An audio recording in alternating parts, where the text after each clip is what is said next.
कि लइका खेलाई कि करे जाई छठी घाट के सफाई। हमके तो कुछ नहीं की समझ में आवत। ए प्रिय सुना खेलाई दौरा सजाई कि लइका खेलाई कि करे जाई छठी घाट के सफाई। नन्हा का के धरा माथा कइले बाकरम। ओहो ठोकता ने ठेकुआ बोलो अच्छा पर शादी बनावता ने हो। ठोकता ने ठेकुआ बोलो हना पर शादी बनावता ने हो। और के भइल ना मेरा बाजी हल मुल धोई दी के राजी। जय छठ मैया जय छठ मैया।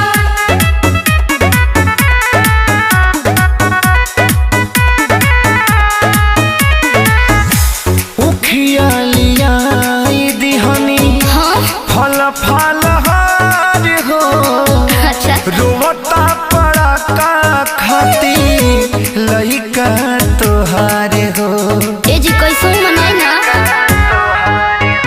अरे कुछ देर और खेलाए राजा जी जाए होने बहरे घुमाए राजा जी। और रख देव जाए के बकोती ही बिलम।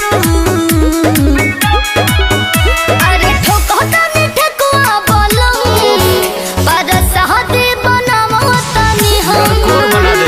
ठोकता ने ठेकुआ बोलो पर शादी बनावता ने हो। अरे तो जल्दी बनावा। जय छठ मैया जय छठ मैया जय छठ मैया जय छठ मैया।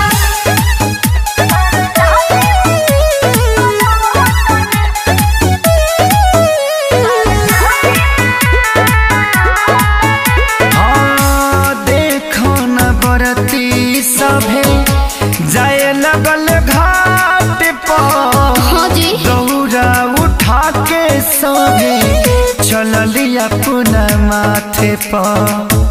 अच्छा मनियो चले जी। हरे कृष्ण बेदरा भिखे सारे जी अपनो हो गए कहिया रे जी। छठी माई दुखवा सारा करी है खत्म।